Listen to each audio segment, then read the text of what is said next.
the party master on Up and Go, The Bridge, 99 FM. Good morning, and welcome to Up and Go for today, the 13th of October, 2021.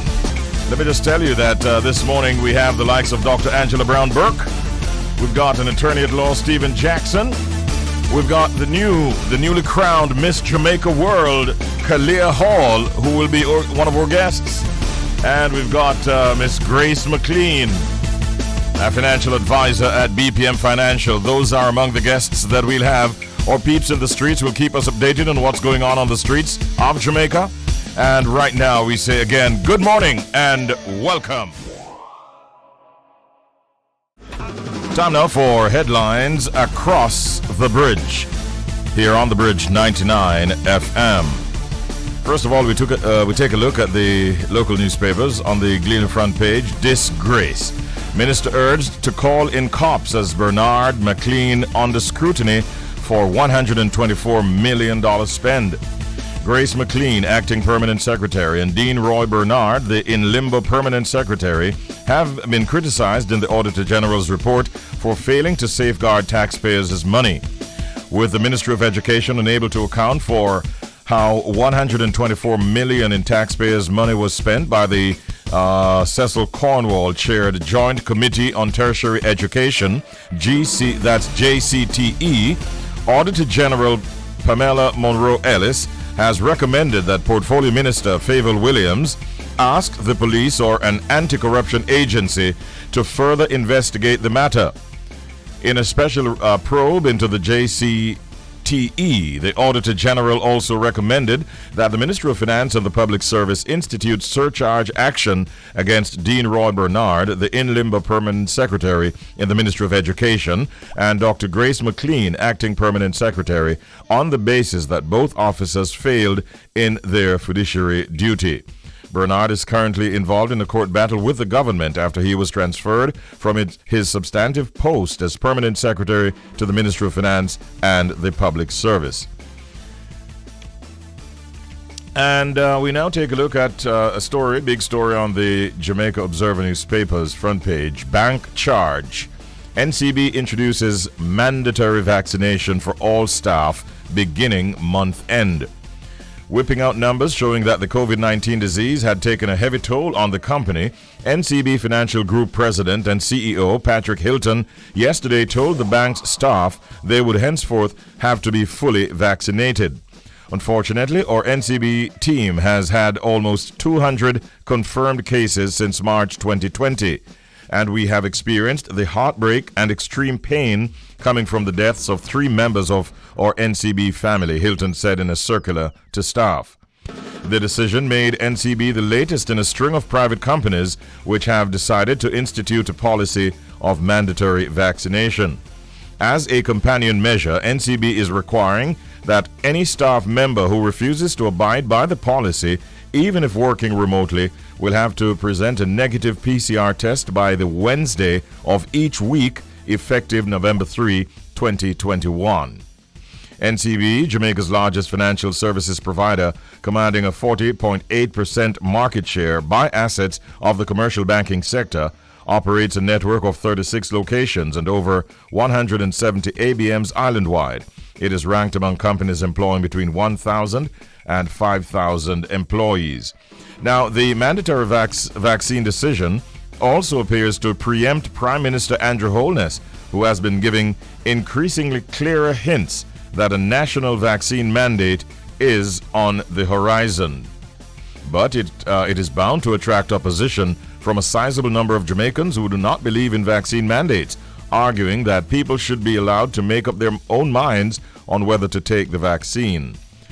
And let's go over now to the Caribbean region, where we have a story coming out of the region in relation to CIBC Dominica. The fact is, a consortium of leading indigenous banks in the Eastern Caribbean Currency Union, ECCU, announced that it has entered into a definitive agreement to acquire the branches and banking operations of CIBC First Caribbean in Dominica, Grenada, St. Kitts and Nevis, and St. Vincent and the Grenadines. The agreement executed on October 12, 2021, is subject to regulatory approval and customary closing conditions. Commenting on the transaction, consortium lead and managing director of the Bank of St. Vincent and the Grenadines Limited, Derry Williams, asserted this acquisition by the consortium represents a significant development in the evolution of the banking system of the ECCU. Once approved by the regulators, we are confident that it will lay the basis for further enhanced value creation in these economies and greater prosperity for our society.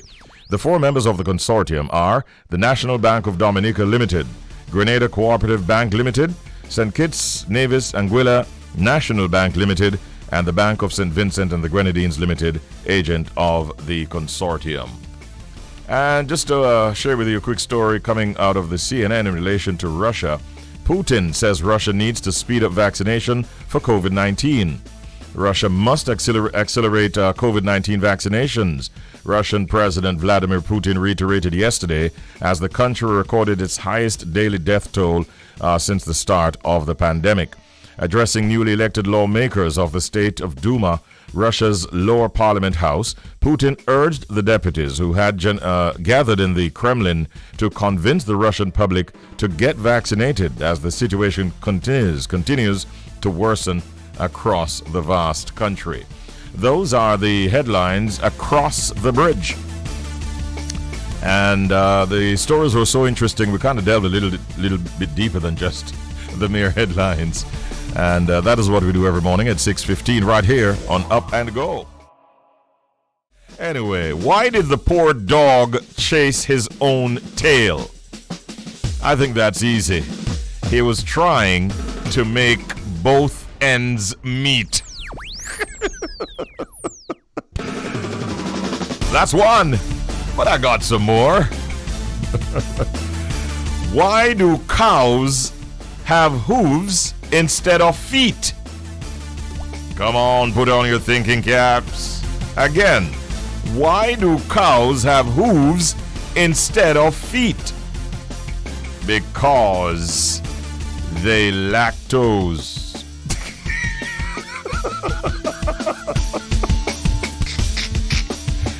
Spelled L-A-C-T-O-S-E. But for purposes of this little bit of humor, it has to come across as lactose. Okay, now, this is the parting shot. Did you hear about the racing snail who got rid of his shell? You didn't? No. All right. Well, let me tell you about that racing snail that got rid of his shell. He thought it would make him faster, but it just made him sluggish. I'm going to quit while I'm ahead. All right, so that's a bit of humor for you. Right now, ladies and gentlemen, it's 10 minutes before the hour of 7 o'clock. We're joined at this time by none other than the opposition spokesperson on education and training, who is here to discuss with us her recent call for an independent financial audit for all institutions that fall under the Ministry of Education. And we'll also get from her some perspectives as to the reopening of schools. Very pleased at this time to welcome Dr. Angela Brown-Bruke. Good morning, Dr. Angela Brown-Bruke. How are you today? I'm fine, thanks. Good morning, Richie B, to you and to your listeners. All right. Thank you so much for joining us. You've made a call, and I'm asking you first off to sort of expound, Dr. Burke, on the call that you've made for all institutions under the Ministry of Education to be independently audited. Oh, okay. Let me see if I can put that in perspective. Yes. I'm not sure where this one was coming from. I've made a couple of calls. So one of the calls that I've made is for greater collaboration between the Ministry of Education and the schools and their principals, so that when it comes, for example, to being able to open or not open school, it is not a decision that the ministry makes by itself and it's a one-size-fits-all in terms of the edict that they pass. Mm-hmm. Elsewhere, people are looking at data. They're looking at how children get to school and what are the risks there in terms of transportation. They are looking at what is the transmission rate and what's happening with COVID-19 in the area from which the student population comes. They're also looking at the conditions at school that allow for children to come safely and what that means. They're also looking at how effectively they are engaging students if they are not in school and what therefore are the risks that children face being out of school against the background of the tremendous loss that we saw in the last 18 months before we got to September 2021.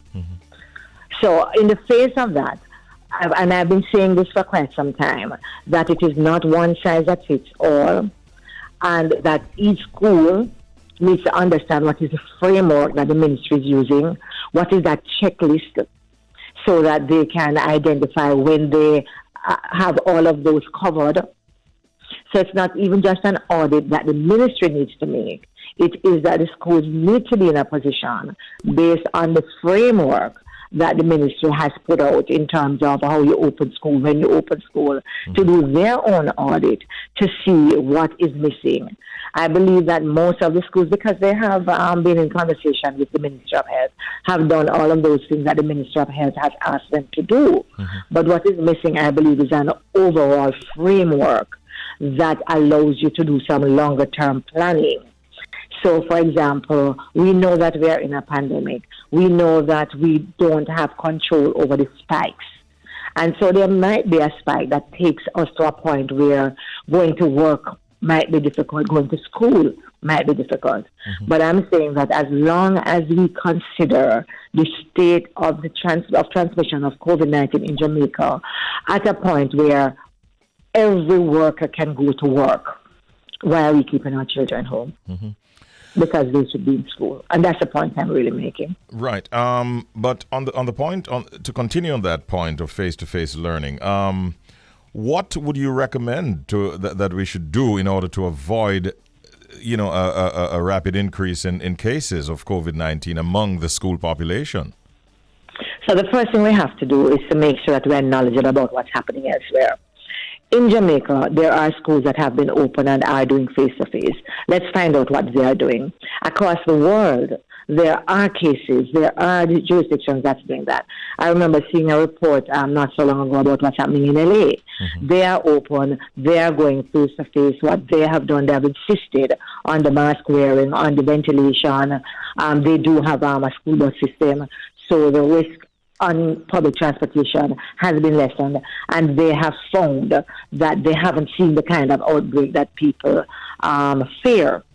The other thing is that I've also looked at a lot of the other research that's coming out, and what is coming out, I think I saw even just the other day here, where I think it is UNICEF that was saying that children have not been found to be a major spreader for COVID-19. So I think we have to understand that those interlinking aspects so that our fear can be based on what we know and what the experience has been so far.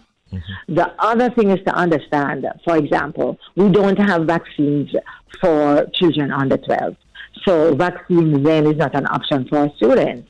So let's look at what's happening in our primary schools. We have a number of primary schools that are in remote areas, that are in rural areas, even in some urban settings where 90% of the students walk to school. They don't have the risk of taking public transportation and that kind of crowding and so on. In addition to that, neither in their homes, nor in their communities, and sometimes not even at school, do they have the kind of technological infrastructure to really make online school meaningful. And so what that really means is that when we say that they are online, we are really only fooling ourselves. We're not fooling anybody else.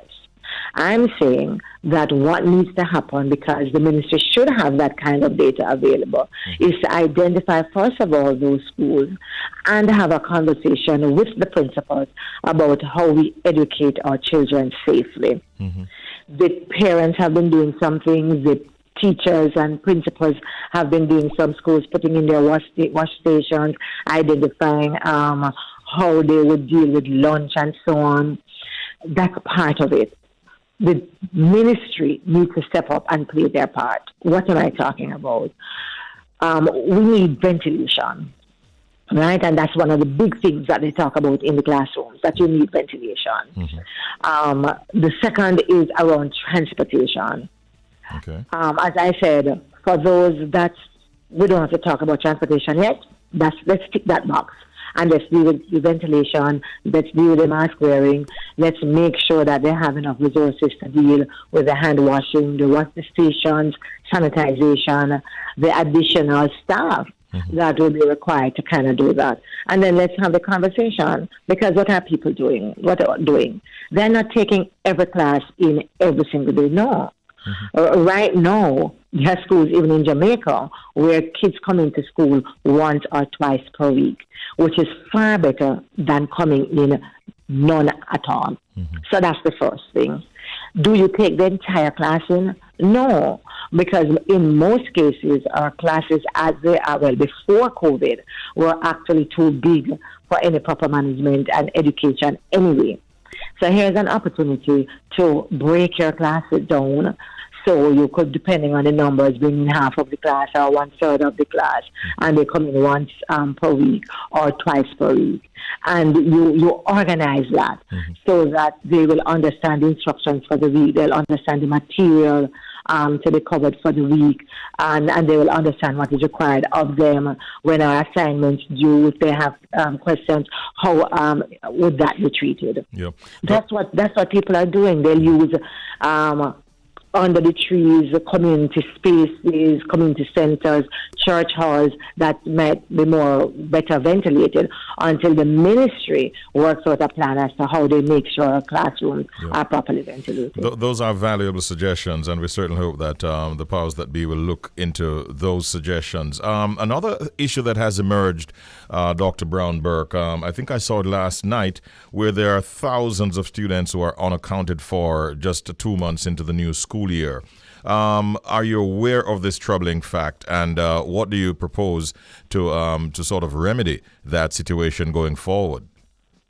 I am aware of it. The teachers tell me that they're even more concerned that the situation is worse than we are thinking, because even those that they would probably put as being accounted for because they log on once or twice, you aren't sure about the level of engagement. What does accounting for mean? Does that mean that you have been able to contact them once or twice on WhatsApp? Does that mean that they are engaged in the Google Classroom? What exactly does that mean? So part of bringing them face-to-face is to be clear on who is accounted for, so that you can then go ahead now and also reach out to see what's happening to those that are totally disengaged, that you are not accounting for. Do you support the call by the Auditor General, Pamela Monroe Ellis, for where she recommends that the police or an anti-corruption agency further investigates the matter of $124 million of taxpayers' money that cannot be accounted for by the ministry? Listen, I support this recommendation 100%. I believe that the police need to be called in immediately to find out exactly what is happening. But I go further. I believe that the Minister of Education, just based on the number of issues that we have seen with so many agencies that fall under the Ministry of Education, needs to do something. She can no longer pretend that there's proper management and oversight of the institutions and the boards that fall under her portfolio. Who is the individual with who's tasked with that actual follow-up, with keeping in touch and oversight? My understanding is that it is a permanent secretary, and therefore I believe immediately she needs to take action as far as the permanent secretary is concerned. We're talking about CMU, we're talking about National Nutrition Products Limited, We're talking about the JCTE now. Before that, it was also the Western Hospitality Institute and how they've been managing CAP. Before that, it was Heart NSPA. This now is too much. Listen, we know that thieving is a crime. I mean, every one of us grew up as children knowing that thieving is not right. The level of stealing, thieving, corruption, just taking taxpayers' money, using it to do contracts with your friend and company, putting it in your own pocket, enough is just enough. We are tired of it. It is too much. Jamaica has become a country that is almost now accustomed to what scandal doesn't move the needle anymore. When will the Minister of Education, an individual with a track record in finance and accounting, call on her own ministry to live up to their fiduciary responsibility? Let me just put one more in before you go, Dr. Brown-Bruke. What does the People's National Party plan to do if the government goes ahead and implements mandatory vaccination? I am sure that we would have to do something in terms of that. At this point, I'm not neither authorized nor prepared to say exactly what that is. But we feel very strongly about it. I recommend individuals to take a look at the ethical considerations from vaccine mandate that the World Health Organization has put out. And a lot of what the opposition leader, Mr. Mark Golding, would have said is included in that, around insurance, indemnification, around making sure that you have exhausted all other means of actually getting individuals to be vaccinated, about making it accessible. I remember when Mr. Golding was talking about bringing it closer to the communities. We have started some of that. More of that needs to happen. And for that to really be successful, we need to make sure that people in the community are aware way in advance that it is coming, that this is the day that you need to come out, and so on. Mm-hmm. I also believe that companies are in a good position also to encourage their workers to actually be vaccinated. I have taken a number of persons from the constituency to other places where they have not had the bliss in the constituency. And I have seen individuals from the workplace coming out, they are dropped there, the work is done, triage or whatever you want to call it. They get their vaccine, they get their certificate signed up, and then they're taken back from work. And so it's not at their own expense, it's not at their own time. Mm-hmm. And these are always encouraging for individuals to get vaccinated. We believe in vaccination. We do not believe that the government has done enough and has managed the process well enough to instill the level of confidence that they are demanding from Jamaicans around it. So we have some work to do to convince individuals that this is what needs to happen. And in fact, we still don't even know how many persons we can get vaccinated, because for too long it has been at their cost going far out. Vaccine blitz or no movement days would be for individuals who have access to transportation and who have no difficulty finding their way to these central locations, and who have no fear of being in that kind of a crowd waiting to take the vaccine. Dr. Angela Brown-Bruke, thank you as always for speaking with us, and we wish you a beautiful day today. Thank you very much. A beautiful day to you and your listeners as well. Thank you so much. A chat there with the opposition spokesperson on education and training, Dr. Angela Brown-Bruke. Right now, our time has moved on to 1 minute on the downside of 8 o'clock. Thank you for joining us here on Up and Go with Richie B here on the bridge. 99 FM to the world. We're on 99 FM across Jamaica, and we are, in fact, streaming around the world at www.thebridge99fm.com. We welcome you now to a new segment, and this starts off the hour every Wednesday morning at 8 o'clock. We do have Real Estate Today. Like we've been telling you, today's topic, rather interesting topic. Can landlords legally require tenants to get the COVID-19 vaccine? This morning we'll be joined by Howard Johnson Jr. of Howard Johnson Realty Limited and Stephen Jackson Esquire, an attorney-at-law, who will be our guests. But just let me tell you, with businesses, hospitals, and several other institutions mandating employees and visitors to be vaccinated against COVID-19, some may wonder whether landlords have the authority to do the same for their tenants. Thank you. We're also joined by Mr. Stephen Jackson, Esquire, an attorney-at-law at Samuda and Johnson Attorneys-at-Law. Good morning, Stephen. Welcome. How are you doing? Good morning, Richie. I'm doing very well. And you? Not too bad at all. Happy to have you on the program for the first time, and I hope it will not be the last. I hope so as well. All right. So they know by now, or listeners know by now, the topic that we're looking at. I have to ask you at the start, though, Stephen, is it legally possible for landlords to require tenants to get the COVID-19 vaccine? So currently there is no legal framework which allows a landlord to mandate or to require a tenant to take the COVID-19 vaccine. What we do have in our law, by way of statutory provision, is the Rent Restriction Act. And for the benefit of your listeners, this act really governs the relationship between the landlord and tenant, and it goes on to create certain bodies that govern that relationship as well.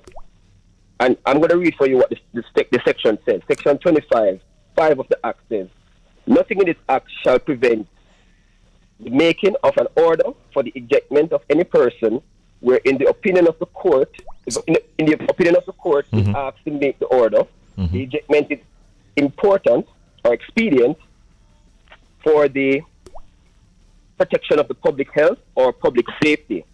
So we have to make a distinction here. Whilst the landlord cannot mandate for a person to take the COVID-19 vaccine, they can, however, apply to the court for an order to seek the ejectment of any tenant if and the court now would have to consider the facts of the application to say yes, it would be expedient to protect the public health or safety. To the best of your knowledge, has any such matter been brought before the courts here? Currently, I have not heard of any application as such yet. Well, on the subject of protection, though, Stephen, what protection, if any, do tenants or landlords have against this potential mandate? The Rent Restriction Act, again, gives some form of protection to both landlords and tenants as it relates to the ejectment. And it goes back to Section 25.5 of the Rent Restriction Act. So our law has not graduated to the stage where we have COVID-19 laws specifically legislated by Parliament to deal with the issue. So currently there's a debate going on as to whether or not any such law, if passed, will be constitutional.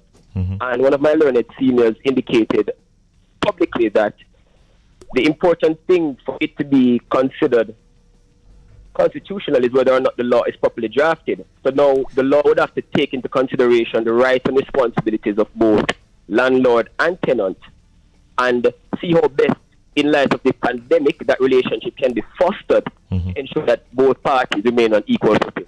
Okay. Let me bring back the realtor to the discussion. Howie, in your experience, what provisions do landlords have to make to accommodate new tenants, especially during this time? Well, it's just a simple matter of having frank discussions with your pending tenants, just to ensure that they understand, especially the fact if they're looking to share space. Sometimes you have the landlord-tenant relationships that separate. The landlord is nowhere to be found, and you have the whole house to yourself. You now control your space. The landlord, upon moving in, can make sure the place is sanitized, and they put a little sticker on the door that it's not broken. And when it's broken, you are the first one to go in there. And ever since from there on, you are now in full control of your space. But if you are in a community or in a house that has the landlord there and they have their families there, then it's a reasonable discussion to have, where you say, you're living with me here in this community, in this house, in this yard, and we would love to see if we can get everyone in the home vaccinated over a period of time. It's a frank discussion that I believe that persons need to have, and the landlord just need to accommodate that. But ultimately, it's a contract. If the landlord is stipulating COVID or any other conditions that you do not agree with, then there are options. You can go elsewhere. But if the landlord really is a stickler for having these things mandated, then it's up to you whether or not you want to challenge it. Is it worth it, or do you want to start out on that contentious note, or do you want to just subscribe to what they're asking and participate and come to an amicable solution? Okay, let me put a scenario to you, Stephen. Someone is facing eviction as a result of their refusal to get the COVID-19 vaccine. What advice would you give to that individual? Well, the first advice I'd give them is to seek the assistance of an attorney-at-law, someone who is competent in the law and can seek redress on their behalf.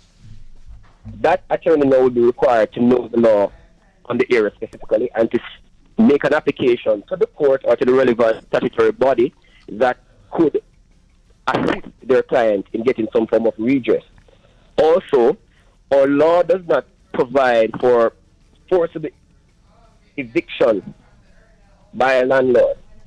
So the client or the person seeking redress can go to the police, and the police can assist in those circumstances.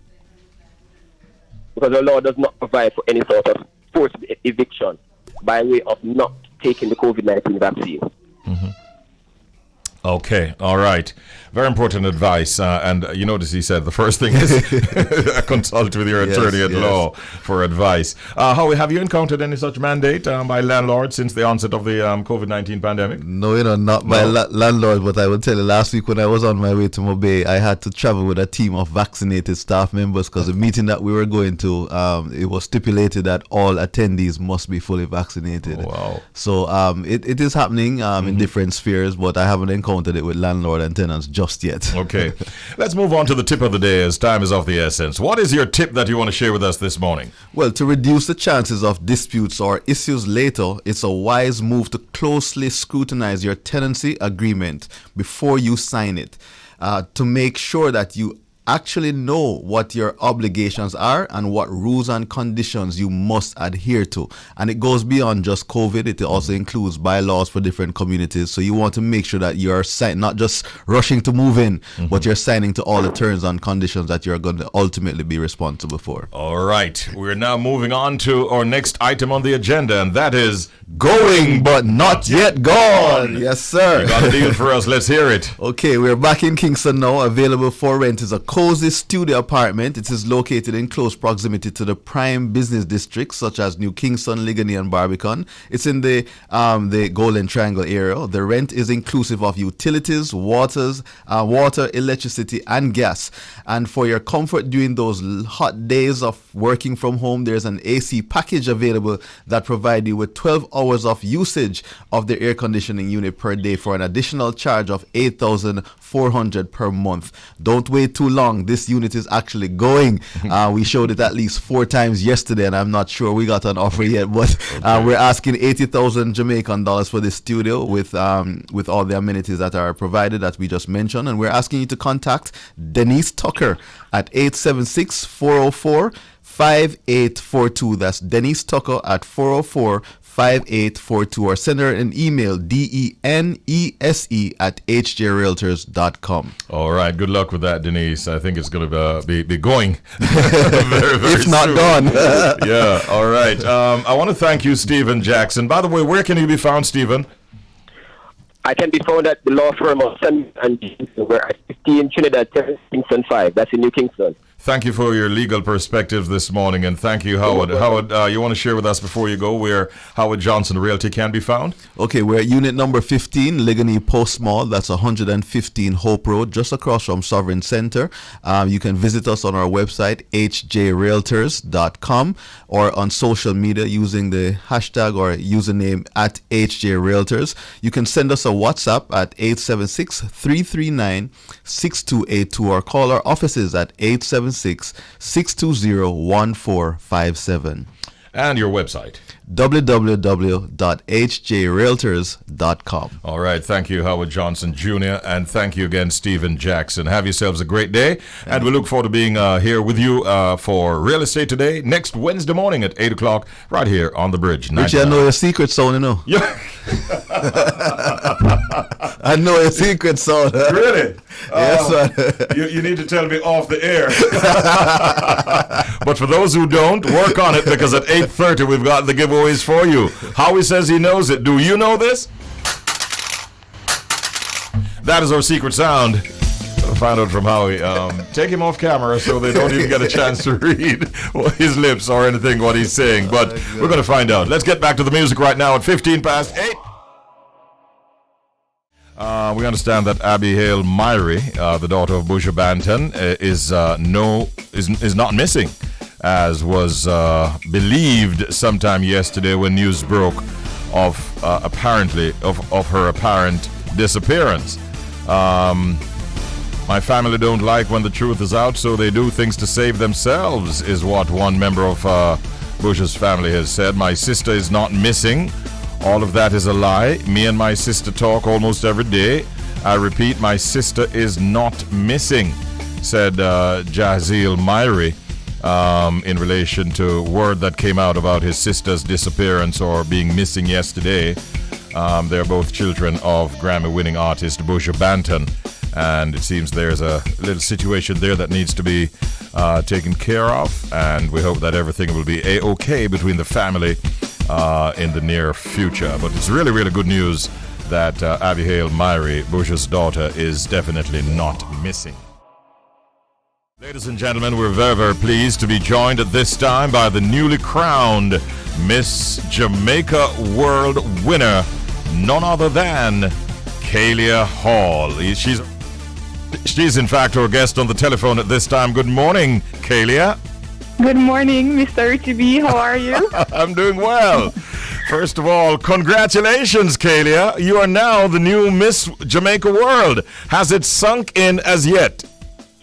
I don't think it's entirely sunk in. Yesterday was my first day out of the house since I won, and there were a few people who recognized me and said congrats. So that was the initial, first feeling of being Miss Jamaica World. But I don't think until I start to do the work will I feel, like I really hold the title. All right. So have you started being asked to sign autographs and so on? Did that happen yesterday? No, not at all. No pictures or autographs yet. Okay, well, be prepared because that's going to come, all right? Yes. All right, so take us back to the moment when you were announced as the winner. Did you feel it coming? Did you see it coming? And how did you feel at that moment in time? I had worked extremely hard, Richie B. I'm coming from a far place. A lot of people see the outcome on stage, but they don't understand, maybe how much self-doubt I had. And so a lot of my challenges throughout the competition were internal. And so I was very happy and proud when they called my name. Mm-hmm. I'm proud of all the girls on stage because we all had our challenges along the way. Yes. The format of the competition was a little different, but it was what we saw on television was a well-produced show. And I have to agree with the judges. We definitely started rooting from you from a few of your early appearances, and we're quite happy when you were crowned. But tell us about your journey to get to this competition. You've studied overseas. Give us a little background as to who you are. Okay, so I studied mechanical engineering at the University of Manchester in the UK. And after having graduated with a master's, I decided to change career paths a bit. So I moved to Milan in Italy to work in a restaurant for 1 year in preparation to come back to Jamaica, really, to start up a plant-based food business. I had learned about the state of health in Jamaica and the fact that non-communicable diseases is the number one killer, and it's something we're in control of. It's our health, our lifestyle. Yes. So I was very passionate about coming home to do that. And Miss Jamaica World is a part of it. It's amplifying that message and using the platform to the best of my ability. So have you actually started that food-based business, plant-based food business as yet? I did. I started it at the end of 2020. It's very small. I have a small customer base, but yes, that was up and running until I did the competition. Okay. Well, things are going to change a little bit right now because I'm sure that there are... Would you say that there are some things that you maybe need to refine, a little tweaking here and there before you actually head off to the Miss World competition itself? And if so, what might those be? Oh, yes. I would say more than refine. Preparing for the international competition is a completely different level of preparation.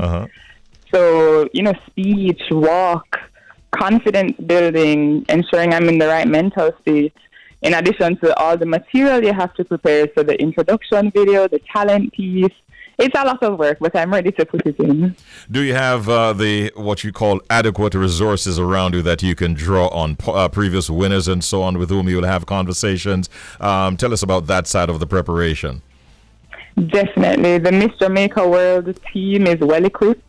And Jamaica has performed so well over the years. We have 4 queens. I think the most queens any country has is 6. So Jamaica is up there. Mm-hmm. And yes, they're all willing to come on board and help. I know Miss Faye Ellington and Simone Cooper is going to be helping with the speech. So I'll have experts on board. Yeah. You'll be in good stead, I'm sure. And you already have a lot of good talent because we saw it on display. Is this a competition, Khalia, that you've always wanted to have entered? And how did you get to the point where you made that final decision? Were you encouraged? And if so, by whom? Yes, it was always something that was in the back of my mind as a little girl. I think many of us watch the competition on TV and dream of entering one day, and that was definitely me. But it was not, I didn't really consider it until my mother encouraged me. So she was a huge part of that. And I almost think it's her dream as well, seeing me win. So, yes, but what I'm excited about is using the platform. That's what gave me the final push. Is because of what I'm doing with regards to health and really understanding that Khalia by herself can't spread the message as wide as it could if I had a platform like Miss Jamaica World. So can you say categorically that Mommy has gotten her voice back after all the screaming this morning? I think so. It's her and her whole family, our whole family. Okay. Hi, Mommy, and to all your family, we say congratulations as well. Now, you know that Jamaica has been the international title holder for 2 years in a row due to the pandemic.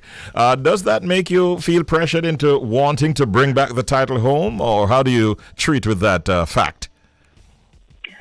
I don't feel pressure. I've said this before. It's not pressure. It's an extra boost. It's encouragement to really give it my all, but not pressure in a negative way. It's in a positive way. All right. Looking back at the competition, what stands out most in your mind? I would say the interaction with the girls. We had such a lovely bunch. All of us got along. There was no, jealousy, malicious. We all encouraged each other and saw the growth in each other. And so on that final night, even for the girls that didn't win, they were so happy because they came such a long way and we were all a part of it. And we know that as Miss Jamaica World, no doubt you'll be using that platform to do something positive. What is the plan? To inspire other young ladies? What's the plan? So my Beauty with a Purpose project, as I said before, is related to health. But I want to use, maybe my cooking skills to possibly raise money for charities. So I'm not only passionate about sharing with Jamaicans the importance of health and how food connects to that, but I will use whatever I can to also work with entities, with children, women, anything related to social issues and people. I want to be a part of that. Sounds good. I wish you well on that level, and also as you do your final preparations. When is the coronation for Miss World, and where will it take place this year? So Miss World is going to be held in Puerto Rico this year. Coronation night is December 16. However, I have to arrive 3 weeks before for all the events and activities and challenges. So I will have to arrive by the latest, the 21st of November. Okay. Jamaica will be rooting for you, Khalia. We definitely will. And we wish you all the very, very best. What would you say to the nation listening right now? What are you expecting of us? Just your or prayers or support? What do you need from us? First, I want to say thank you for all the support Jamaica has given me so far. I think Jamaica supports anyone who is stepping onto an international stage and representing them, and I can feel that love already. I was so overwhelmed the day after with the number of messages and comments I had on Instagram. It took me a whole day to sift through it. Wow. So I'm appreciative of that and just asking that they continue to support me. Khalia, we definitely will. We wish you all the best. Thank you for talking to us this morning, and all the best to you as you go forward. Thank you. Thank you for having me. My pleasure. Take care. Good morning and welcome, Miss Mclean. How are you today? I'm very good, thank you. Good morning to all the listeners globally. Great having you, and commendations to you and BPM family. You were among our first set of advertisers, and so we feel very connected. Yes. And we thank you. Wonderful partnership so far. Absolutely. Thank you. Now, my first question to you, Grace, is what is a pension, and why is it important to have a pension plan for retirement? Okay, great. Okay, so a pension is a retirement fund that is paid for by an employer or employee, right, or both. It's also can be paid for by self-employed people as well. Because many times self-employed persons figure that they are left out, but they're not aware, some of them, that they can't have a pension plan and contribute to a personal pension plan. Right. So this is recommended for everybody. Yes, it is recommended for everybody, a personal pension plan. But outside of that, everybody needs to have a retirement fund. And your retirement fund is not just simply a pension plan or a pension account. You know, it's all the incomes that you can have in retirement. So your rental income, you're renting out a house or an apartment or a business, you know, a business place that you have to provide you with income in retirement.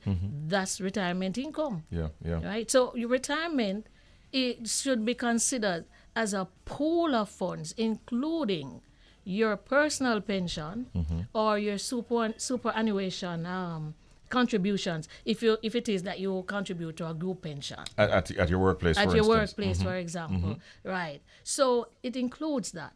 It includes the rental income if you have that. It includes your investments, right? Because you know, I always say that when you go into retirement, your money should not retire.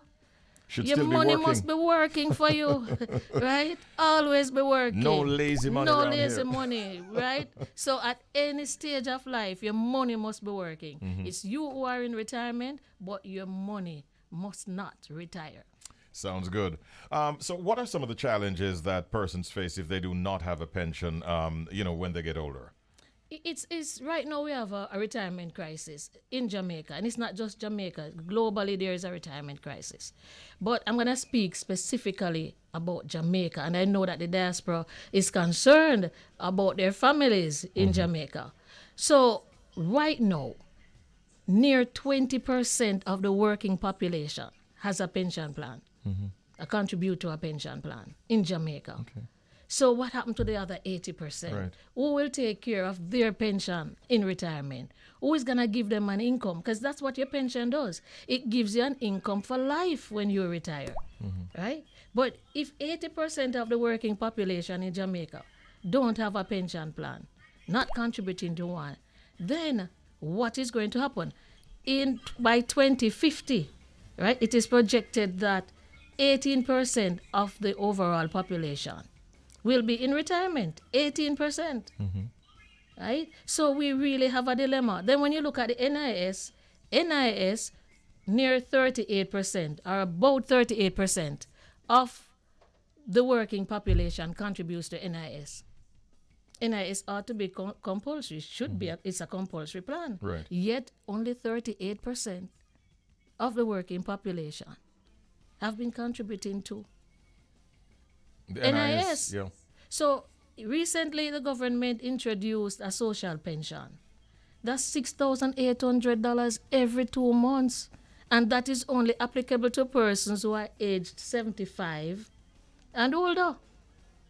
So that's a drop in the bucket. It is. So the point is, What can you do with that? who is going to take care of a graying population? Because the population is aging. Yeah. So what is happening and what is going to happen is that the younger generation will be taxed to take care of the older population. So we are appealing to persons locally, get involved, get started. Your retirement is your responsibility. If you live long enough, you're going to either get there by default or you're going to get there by design. Yes.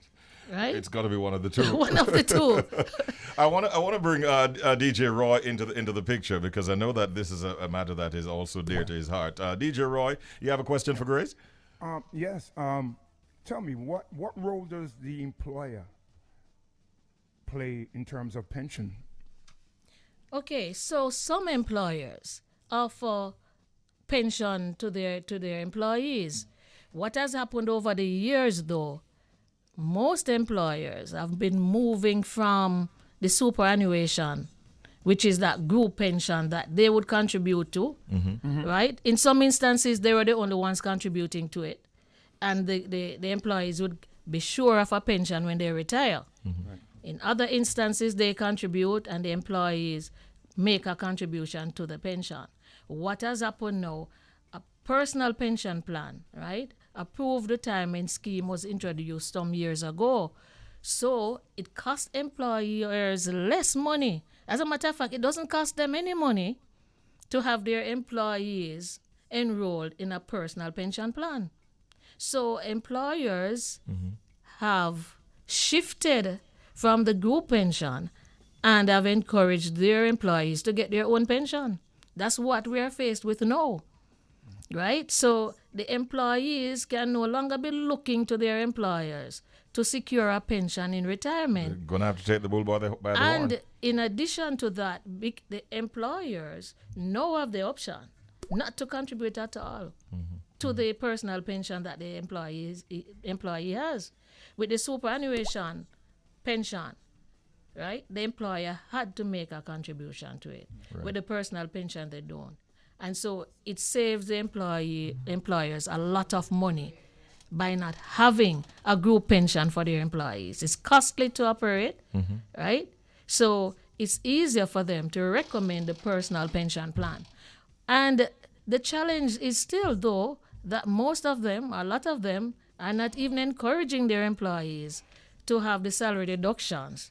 So some of them are not doing that, and that lends to the situation of the retirement crisis that we face with. We need to fix it, and I wanted to share some tips with us in this segment, if you will, Grace, as to what persons can do and how they can go about starting a pension plan. Right. Okay. So at BPM, with a minimum of 2,000 Jamaican dollars, you can start a pension plan. I normally say to persons, don't rely on an entity to give you a minimum. Create your own minimum. You know, we need to take charge of our own lives. You're talking about 2,000 Jamaican dollars? Jamaican dollars. You hear right? 2,000 Jamaican dollars. Yeah. 2,000 Jamaican dollars. So there's no excuse you why someone... you can come with your 2,000 US, you know what I mean? That's the point I'm trying to make, Roy. Thank you. Yes, he can. Well, it's based on, and it's good that you said that, because there's a pension law that governs pension in Jamaica. So he can't just contribute 2,000 US dollars. We have to look at what is his salary. Because the law says you cannot contribute more than 20% of what you earn. Okay. Of your gross salary to a pension plan, right? So providing 2,000 US dollars is within that 20% cap, then yes, he can contribute 2,000 US per month, right? But what we're looking at is that because the companies are not, pushing to encourage the salary reduction for the payments to come to the pension providers. Some of these employees don't have a pension as a result.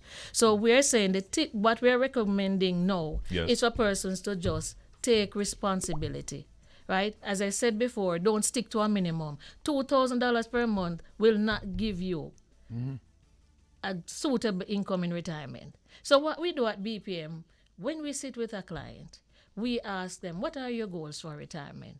How much can you afford based on your disposable income right now? When you get your salary, how much out of what gets to your account can you contribute to your pension? Then based on what they can afford, we work out a projection for them. We show them if you contribute X amount, this is what you will have by the time you retire. And you invest these funds on their behalf? We invest the funds on their behalf. And at BPM as well, we say to clients, it's not good enough to just contribute to a pension. You need to know what is the interest rate that the entity is giving you on your pension. BPM has been leading the pension industry in Jamaica with all those financial giants in Jamaica.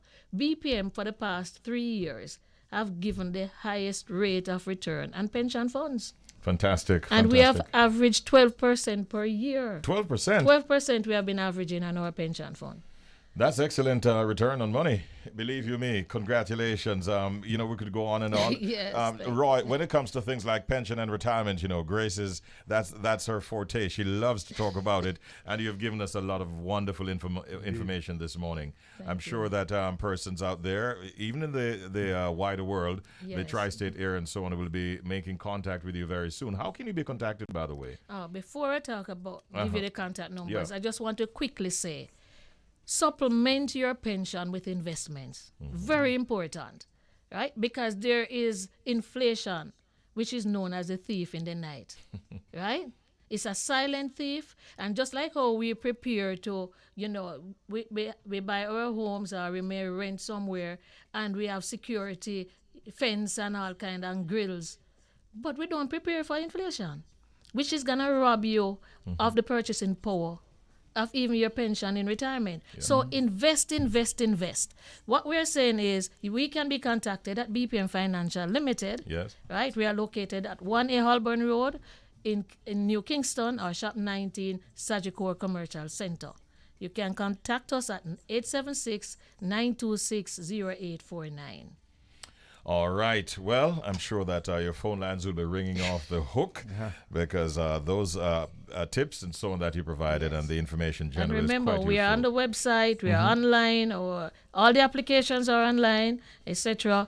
Just call us, email us at bpmfinancial.com. Thank you so much. Roy, thank you very much. You found that interesting, didn't you? Most definitely. One thing that always catches up with us, Richie, and that is old age. We can't hide from it. We can't run from it. As long as we're alive, we're heading in that direction. I'm not too far myself, my friend, so... Well, make the right moves, and you'll be A-okay when you get there.